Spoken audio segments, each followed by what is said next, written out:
Hello, today I'm going to talk about how to bend a 3-point saddle bend using 1/2-inch galvanized electrical conduit. Before we get going, we got to look at some terms that we'll be using throughout this process. One of the terms is using the front of the shoe. In each electrical bender, you have to get the center of the bend for a particular degree bend. In this case, we're going to try and bend a 22.5 degree bend, and we're going to get the front, we're going to get the center of the bend of that bend. So once we bend the conduit at 22.5 degrees, we would intersect those lines of the conduit, basically just a straight line coming this way and a straight line going that way, and where those two lines intersect, we would measure from the front of our shoe to that intersection. That would be the center of our bend, and we're going to use that in our calculations later. Also, you have to be familiar with the multiplier for a particular degree. In this case, we're going to be using a 22.5 degree with our multiplier of 2.613. And this particular chart is used over and over throughout our bending, any electrical bending of conduit. So it's like a universal figure that we use.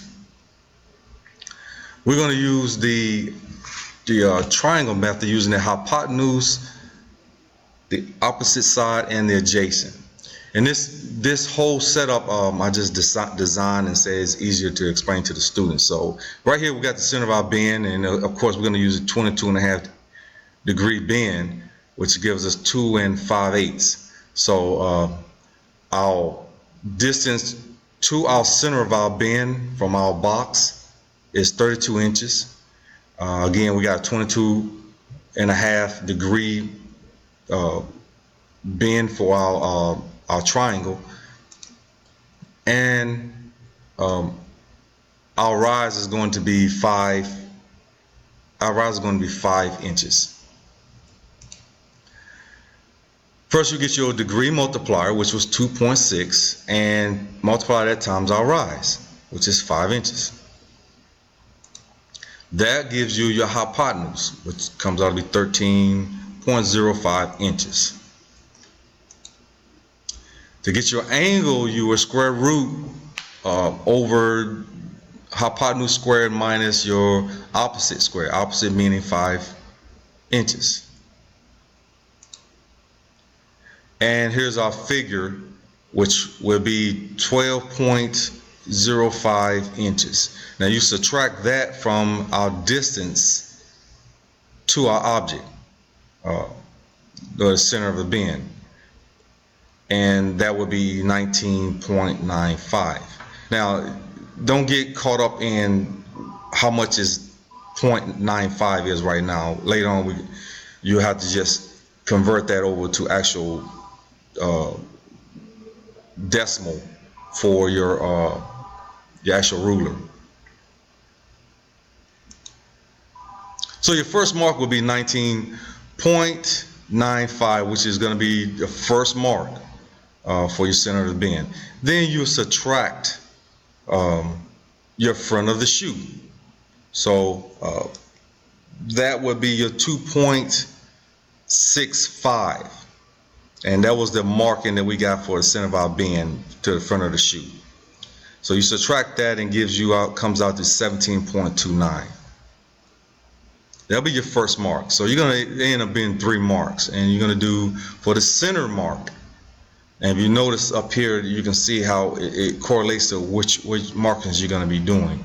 So for the center mark, you're at 17.29 plus your hypotenuse, which was